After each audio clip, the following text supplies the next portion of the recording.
El ombú, cuyo nombre científico es Ptolacca dioica, también apodado como bella sombra, es un árbol autóctono de América del Sur.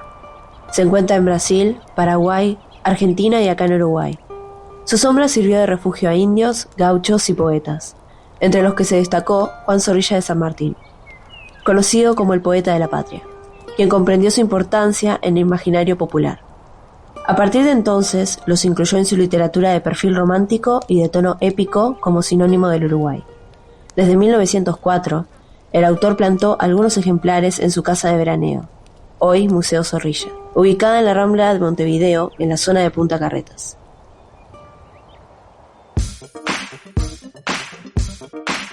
Este es un proyecto seleccionado a través de Ventanilla Abierta del Museo Zorrilla. Podcrea presenta A la sombra del ombú.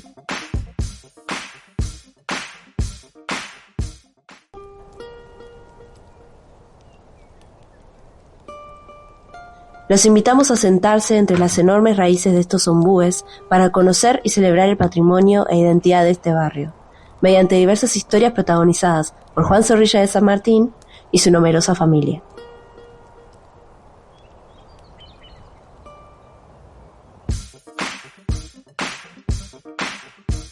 En este episodio de Punta Brava a Punta Carretas.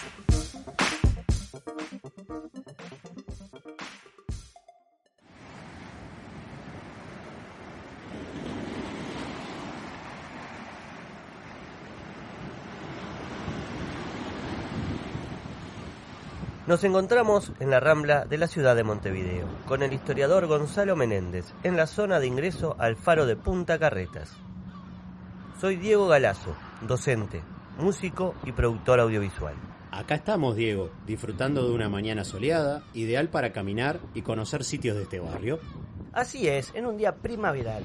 Quería preguntarte, ¿quién fue el primero que llamó a esta zona Punta Carretas? Fue un sacerdote y científico francés, llamado Louis Feuillet, durante un viaje que realizó por el Río de la Plata en 1708, aunque algunos historiadores dudan si se refería a este sitio o a la actual Punta Gorda. Luego de su expedición, publicó un libro llamado Diario de Observaciones Físicas, Matemáticas y Botánicas, donde describió a este lugar.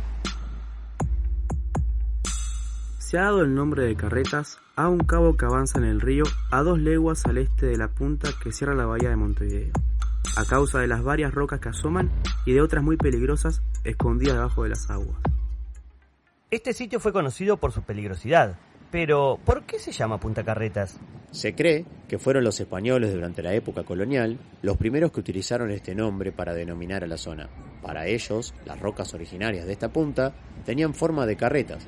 También lo vinculan con las carretas que llegaban al saladero de la familia Tort, que funcionó cerca de aquí en un viejo fortín español, que se ubicaba en la calle Tabaré y José Luis Zorrilla de San Martín, antes denominada José de Yauri.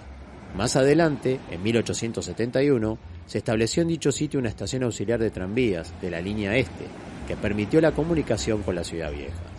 Hoy es imposible comprobar si las rocas tenían formas de carretas, la zona está cambiada. Además del saladero, ¿qué otras actividades económicas se realizaban en el barrio? En 1834, Matías Tort, propietario de estas tierras, se integró a la Sociedad de Agricultura, de la que formó parte Manuel Oribe, al año siguiente, presidente del Uruguay, con el objetivo de promover esta actividad en la zona. Además, en este barrio tuvo su quinta Luis de la Torre, uno de los fundadores y presidente de la Asociación Rural del Uruguay, promotor de la vitivinicultura nacional. En 1874, su establecimiento cultivaba todos los tipos de uvas conocidas en el país. Increíble. Fue una zona de quintas, como sería hoy la zona oeste de Montevideo. ¿Y durante el siglo XX? A comienzos del siglo XX, lentamente, desaparece el perfil rural del barrio, aunque seguía siendo un sitio lejano a Montevideo. La zona sirvió de refugio a diversos artistas, entre los que se destacan los escritores Juan Zorrilla de San Martín y Enrique Strázulas. El primero, conocido como el poeta de la patria, llegó aquí en 1904, buscando un lugar tranquilo donde afincarse. El segundo, nacido en 1942, vivió gran parte de su vida en este barrio, que lo inspiró a realizar su novela Pepe Corvina. Veamos qué decía sobre este sitio. A principios del siglo, Punta Carretas era una punta que estaba sin duda avasallada por el mar y la desolación. Así era esta zona en 1904, también conocida como Punta Brava, cuando Juan Zorrilla de San Martín comenzó a construir su casa de veraneo aquí enfrente. Donde hoy funciona el Museo Zorrilla. Exacto, aunque el terreno original era mucho más grande que el del museo hoy. La casa de Zorrilla que está atrás de esta casa, actualmente museo, fue de las primeras que se construyó con calidad arquitectónica a principios del siglo. Por esa época, esta era una zona de pescadores, semirural, donde había unas pocas construcciones de materiales livianos. El barrio cambió bastante. Esta es una de las zonas más desarrolladas de la ciudad, que ofrece diversas propuestas culturales, de ocio, compras y lugares para hacer deporte. Disfrutan del sol, del mar y del horizonte, mientras escuchan música en sus auriculares, alejándose de la locura de la ciudad. Por suerte, Montevideo conserva sitios tranquilos sobre su costa. Borges, que quería mucho esta ciudad, y a nosotros los orientales, como le gustaba llamarnos, publicó en 1924 un poema titulado Montevideo, donde, si no recuerdo mal, decía: «Eres el Buenos Aires que tuvimos, el que en los años se alejó quietamente». Parece que el Montevideo de comienzos del siglo XX le traía recuerdos de su infancia en el barrio porteño de Palermo. Seguro no le gustarían estos edificios y el ruido del tránsito. ¿Tenés idea cuándo se construyó la Rambla? En 1906 comenzó la construcción del primer tramo, en el Parque Rodó. Llevó 46 años conectar el puerto de Montevideo con el arroyo Carrasco, límite con el departamento de Canelones, completando sus 22 kilómetros de extensión. Entonces, ¿recién en 1952 se logró unir todos los tramos? Así es, lo importante del proyecto de la Rambla, que por suerte se mantiene hasta hoy, es que está rodeada de áreas de esparcimiento, lo que la convirtió en uno de los espacios públicos preferidos por los montevideanos y en uno de los recorridos urbanos más importantes en la configuración de su identidad. Acá nos despejamos de los problemas cotidianos mediante el contacto con la naturaleza, aunque hoy se parece más a una autopista. Es cierto, pero con un límite de velocidad más bajo, por suerte. Aunque cueste creerlo, cuando Zorrilla llegó a Punta Brava, como le gustaba llamar a este sitio, había menos de 100 autos en todo el país. El primer automóvil llegó en octubre de 1900. Por entonces nuestra principal avenida, 18 de julio, no estaba asfaltada. Era de la marca Delin, tenía un motor de un cilindro y había sido fabricado en la ciudad belga de Lovaina.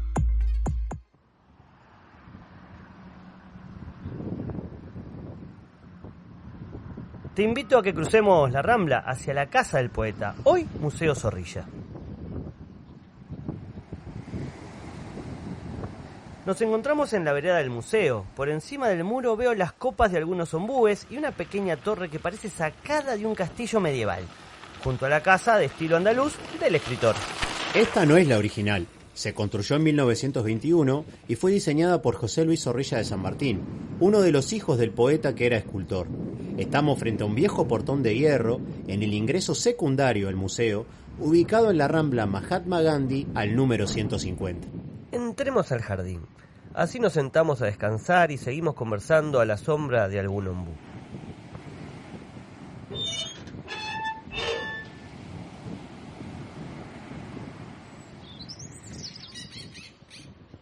Se respira paz por acá.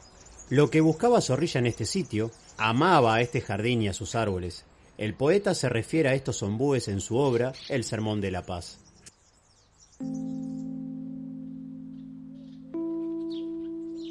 Los ombúes que allí tengo son magníficos. El ombú, dicho sea de paso, es el árbol que yo prefiero, no solo por ser el que con más pasión se abraza a su madre, y madre mía, la tierra en que ambos nacimos, no solo por su opulenta forma, sino porque no se come, no despierta apetitos, no es maderable, ni siquiera sirve para el fuego, pero nos da sombra, el mejor fruto del sol, nuestro mejor amigo, la sombra.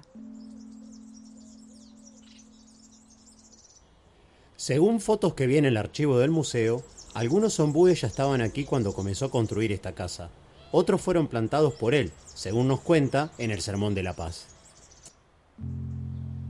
En un extremo de Montevideo, mi ciudad natal, sobre el río de la Plata, en una pequeña punta llamada Punta Carreta, o Punta Brava, tengo yo un pedazo de terreno que adquirí cuando aquello era un desierto, por poquísimo dinero. Lo he cultivado por mí mismo, lo cavo, lo riego y le llevo árboles vivos y semillas. Hasta puede decirse que yo he hecho esa tierra, como el holandés la suya, porque le he sustituido en gran parte la arena y la conchilla de que estaba formada por tierra negra vegetal. Además, este jardín estaba poblado de animales, gatos, perros, gallinas y hasta pavos reales. Se parecía más a una granja que a una casa de verano. Cuando miro al otro lado del jardín, donde está el ingreso principal al museo, lo imagino a Zorrilla rodeado de sus plantas y de su numerosa familia. Te lo imaginas bien. Es difícil que una persona con 16 hijos esté mucho tiempo sola. Aprendió a escribir rodeado de su familia y de sus demandas cotidianas, a las que muchas veces enfrentó en soledad, porque enviudó en 2 oportunidades. Juan Zorrilla de San Martín se casó con Elvira Blanco en agosto de 1878, con la que tuvo 6 hijos: María, Alejandro, Juan Carlos, Gerardo, Elvira y Rafael. Su primera esposa falleció en enero de 1887, en El Tigre, Buenos Aires, donde la familia se encontraba exiliada de la dictadura de Máximo Santos. 2 años después, se casó con Concepción Blanco, hermana menor de su primera esposa. El matrimonio tuvo 10 hijos: Rafael, José Luis, Martín, Antonio, Ignacio, Francisco, Alfonso, Juan, Pedro, Concepción y Agustín. Su segunda esposa falleció en 1907. El ingreso principal al museo se encuentra en la calle José Luis Zorrilla de San Martín, al número 96. Se llama así en honor a su hijo escultor, que tuvo su taller aquí al lado.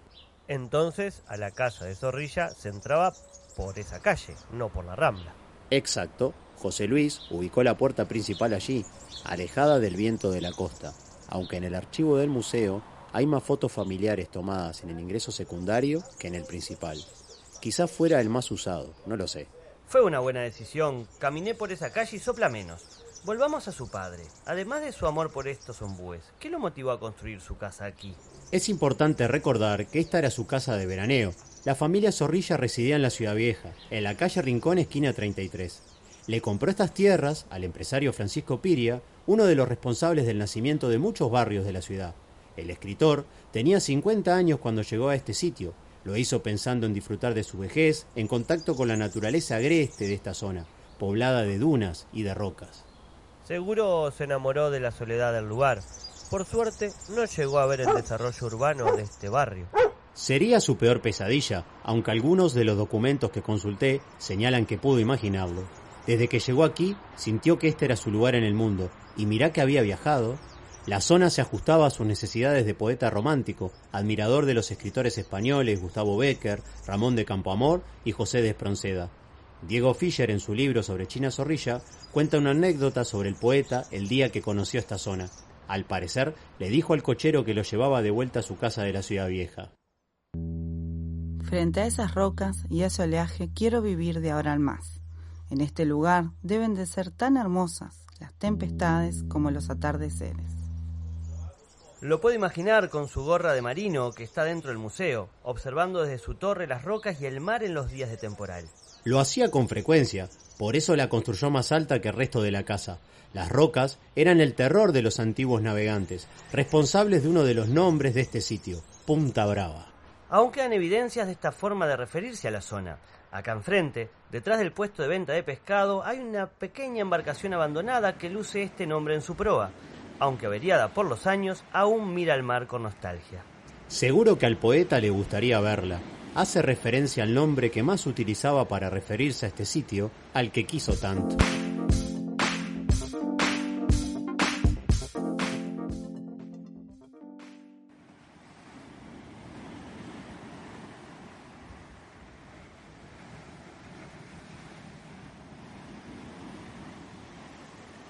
Hace unos minutos dejamos los jardines del Museo Zorrilla y nos vinimos hasta el faro de Punta Carretas, el punto más austral de Montevideo. uno de los lugares centrales en la identidad de este barrio. Así es, visible en la obra de varios artistas, Jaime Ross, por ejemplo. Cometa de la farola, niña del parque robó. Qué cosa que pinta, qué linda que está. Tira, qué lindo que va. El cielo retomado del viento del sur. Violeta pintada en algún cielo azul. La de más piola que llega hasta el sol. Esta zona era una de las preferidas del pintor Nicanor Blanes, hijo de Juan Manuel, donde encontró inspiración para sus cuadros. Parece que el arte y este lugar tienen un largo vínculo. Sí, acá se desarrolla la novela Pepe Corvina, de Enrique Estrázulas. El autor era bisnieto de Juan Zorrilla de San Martín, y de niño vivió la vuelta del museo, en la casa de su abuelo Raúl Montero Bustamante, hoy Círculo de Bellas Artes, ubicado en la calle Tabaré 2416. La historia empieza cuando Pepe Corvina golpeó una medianoche la puerta de la farola. En una visita que hice el Día del Patrimonio, me enteré que el faro tiene 21 metros y fue inaugurado en 1876. El escritor no conoció los destellos rojos y blancos. El mecanismo fue instalado en 1948. La luz que emitía antes era blanca, pero formó parte del paisaje que sedujo a Zorrilla a instalarse aquí. En las fotos del archivo del museo se puede ver al poeta disfrutando de esta zona con sus hijos y nietos. En su libro, El Sermón de la Paz, así lo describe. Muy cerca de mi casa, en el pequeño promontorio de Punta Brava, casi aislado, sobre cuyas rocas acantiladas se yergue muy graciosa la redonda torrecilla del faro, con su linterna amiga, algunas rocas negras, continuación submarina de la punta, salen del agua a alguna distancia y a ellas se llegan las espumas y las gaviotas.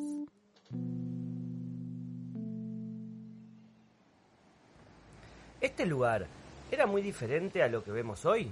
Sí, por las fotos que pude observar, el nivel de piso era más bajo. Estos terrenos fueron rellenados.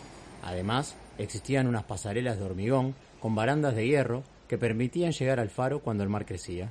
No se podía ingresar en auto hasta aquí, como hacemos hoy, para visitar los clubes de pesca o los restaurantes de la zona. Imposible, salvo el faro, todo lo demás no existía. Aunque todo cambió, este sigue siendo uno de los mejores sitios para ver una panorámica de la ciudad. El único lugar que supera esta vista es el Cerro de Montevideo. Retornemos a la Rambla mientras apreciamos el paisaje.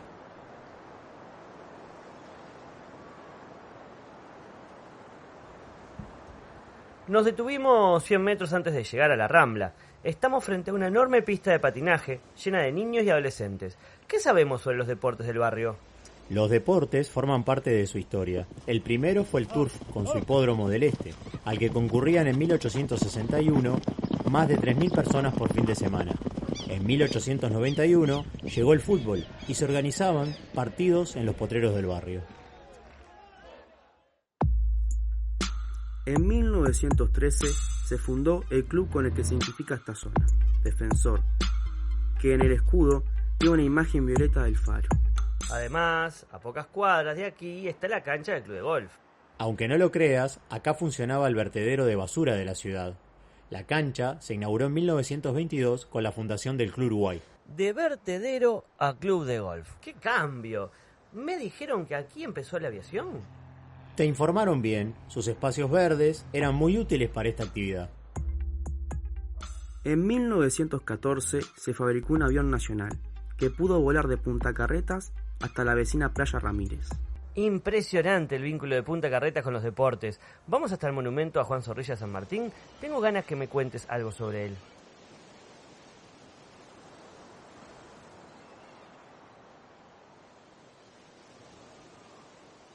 Estamos en la Rambla, frente al monumento a Juan Zorrilla de San Martín, realizado por su hijo José Luis. ¿Cuándo fue inaugurado? En 1975, durante la última dictadura, 7 meses después de que falleciera el escultor. Esto hizo que fuera un momento agridulce para la familia Zorrilla. No teníamos la mejor relación con el gobierno militar de los últimos años. Papá murió en ese momento y se le hicieron honores de ministro, de personaje, qué sé yo. ¿De qué material está hecha? Está hecha de bronce. José Luis fue uno de los escultores responsables de la estatuaria monumentalista en el país. Su lenguaje artístico recibió la influencia de su maestro Émile Bourdelle, que renovó su clasicismo en clave moderna. No obstante, se aferró a cánones tradicionales y tomó distancia de las búsquedas vanguardistas del comienzo del siglo XX.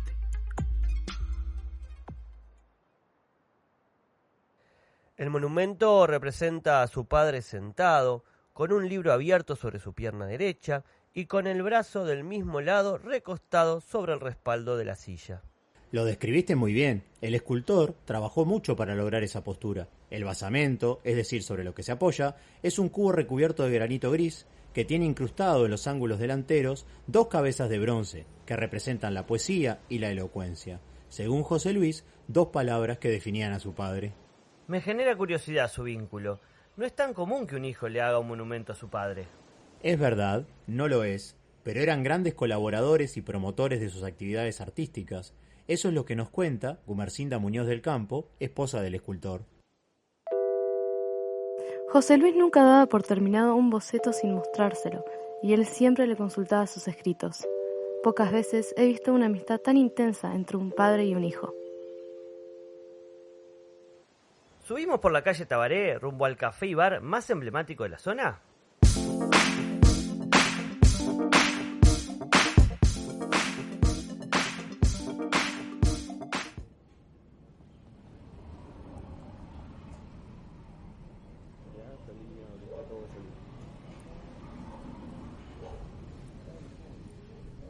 Venimos caminando despacio, subiendo desde la Rambla por la calle Tabaré.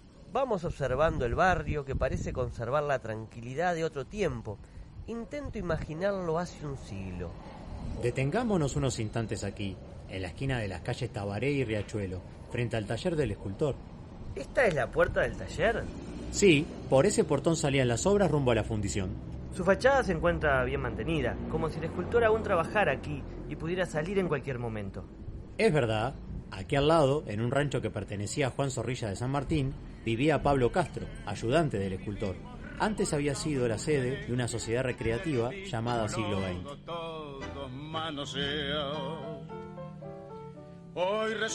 Por el año 20 cantaron Gardel Razzano, el famoso dúo, que iban a puntear, a templar las guitarras justamente al bar Tabaré.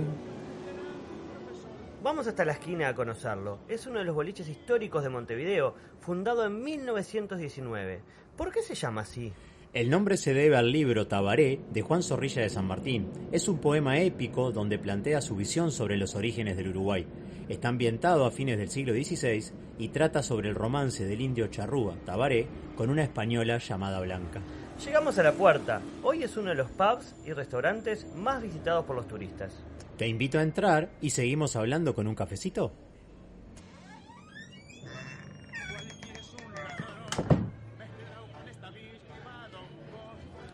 Este era el almacén y el bar del barrio. Aún conserva su barra original de mármol. ¿Almacén con libreta para el fiado? Sí, claro, de barrio y con público diverso.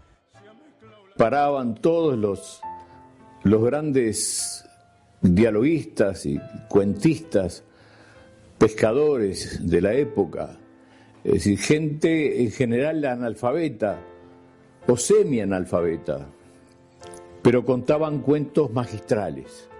Además fue un boliche vinculado al tango. Aquí cerca vivió el cantante y compositor de tango Raúl Montero, ciruja, que junto a Enrique Estrázulas compuso un tema en homenaje a este lugar.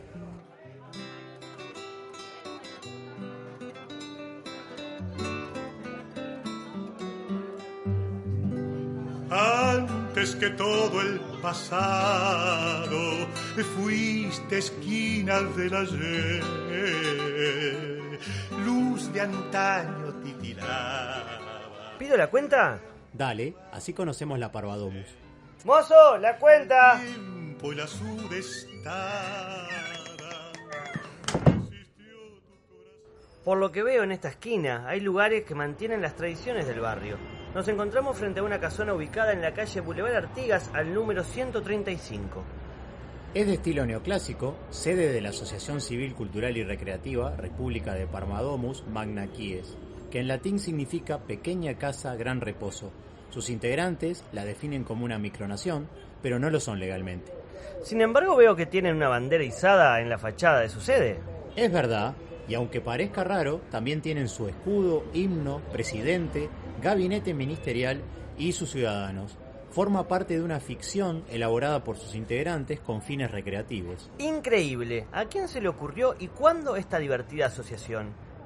La fundó José Chinelli en 1878. Era un montevideano que venía a pescar a esta zona, donde se reunía con sus amigos los fines de semana. En uno de estos encuentros surgió la Parvadomus. ¡Qué interesante! Me genera curiosidad saber por qué lo llamaron así. Uno de los amigos de Chinelli, Rivas Uccelli, que era escultor, tomó esta frase de un libro del escritor francés Alphonse Daudet, que le parecía apropiada para designar el lugar. ¿Qué figuras conocidas la han integrado?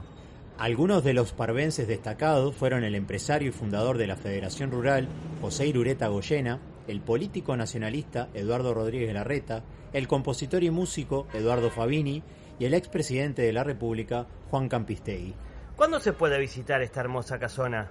Lo mejor es esperar el fin de semana del patrimonio, en octubre. Hoy está cerrada, tendremos que visitarla otro día. ¿Vamos hasta el shopping de Punta Carretas? ¿Último destino de nuestro recorrido?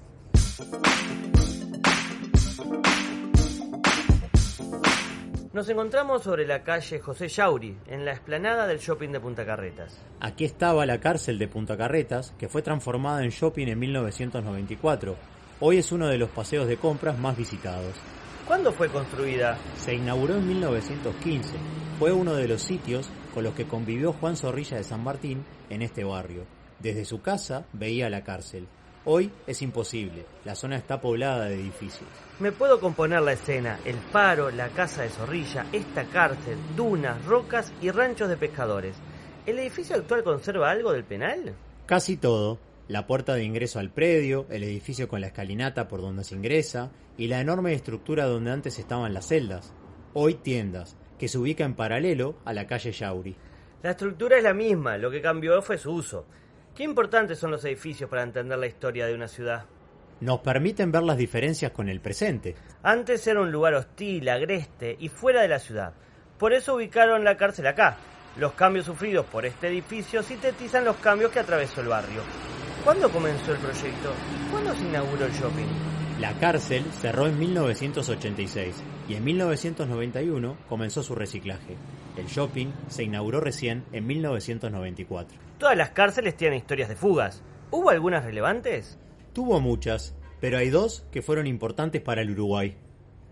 Dos pequeñas partes de nuestra historia quedarán nuevamente tapadas. Hoy, en plena construcción del shopping Punta Carretas, se pudo descubrir lo que fueron los dos túneles que sirvieron de escape.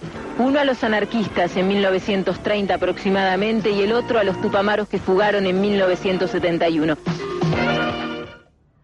Increíble la historia del edificio. Impresiona que en pocas cuadras haya tantos sitios e historias sobre la identidad de este barrio. Volvamos al Museo Zorrilla, donde iniciamos este recorrido, para comenzar el segundo episodio del podcast dedicado a la casa de veraneo del poeta. A la sombra del ombú es una producción original de Podcrea. Narración: Fiorella Mañana, Maya Galazo y Nazareno Menéndez. Guión: Ana Noriega y Gonzalo Menéndez. Producción e investigación: Diego Galazo y Gonzalo Menéndez. Producción general: Podcrea. Diseño de sonido: Diego Galazo. Diseño de portada: Museo Zorrilla.